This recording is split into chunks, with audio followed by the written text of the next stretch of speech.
Dobro jutro, sada je 6:30 i napravit ćemo smoothie dobrih ideja kao jutarnji napitak. Mislio sam hoću li raditi kavu tursku ili ću nešto jednostavno. Ajde, ali neka bude zdravo, neka bude to smoothie. Eto, jednostavni recepti su naš prijateljski kanal gdje stvarno ima odličnih genijalnih recepata. I ako se niste pretplatili do sad, pretplatite se odmah. I eto, najbolje da krenemo.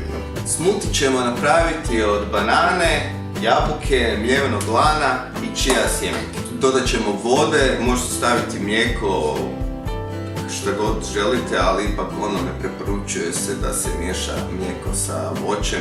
Prerano je pa nisam baš nešto za priču. Ajmo krenuti. Uzet ćemo bananu, narezat ćemo blender, ugulit ćemo jabuku.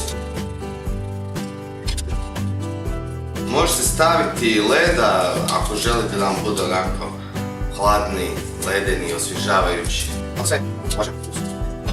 Sad ćemo staviti žličicu lana. Stavit ćemo žličicu chia sjemenki. Da, imam i maline, stavit ćemo i malo malina.